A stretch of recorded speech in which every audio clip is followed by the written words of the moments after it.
Kayo po ba mga bossing ko ay napapaisip kung ano kaya mga pinaka mabibisa na pwede nating gawin upang sa ganon magtuloy-tuloy ang pasok ng swerte?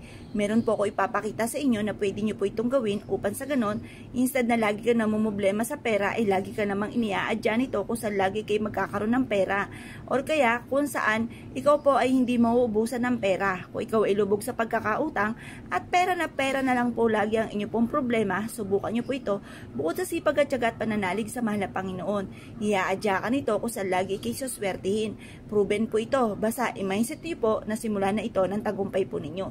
Pagaganahin natin ang ating law of attraction. Kung ano pang ating iniisip, anong salitain, yan po yung nagaganap.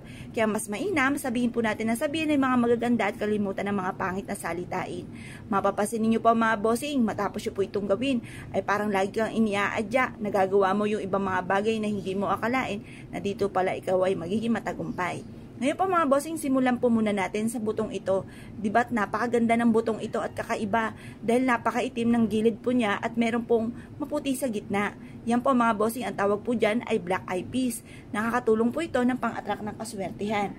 Alam nyo po, napakarami kong biniling ganito dahil ito po ay subok na napakaswerte. Iniligay ko ito sa isang garapon at itinapat ko sa salamin para lalong madoble-doble ang blessing. Ito po mga bossing ko ay marami kayong pwedeng paglagyan. Pwede kayong maglagay ng 3 black eye peas sa inyong pitaka. Pwede ka rin maglagay ng 3 black eye peas sa inyong lagayan ng pera or ilagay sa inyong pong bulsa at bibitin kahit saan kayo magtungo. Ito po ay magdudulot sa inyo ng swerte tagumpay sa buhay.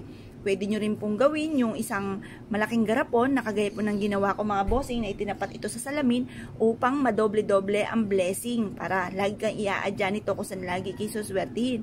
Mapapasin ninyo na marang ikaw po ay nakakabayad sa mga pagkakautang, nakakapag-ipon, at ganoon din po nabibili nyo ang mga pangangailangan ninyo. Swerte po ang black eye peas. Ginagamit ito lalo-lalo na ng mga Chinese sa pagdating sa usapin ng pagkakaperahan or kaswertihan.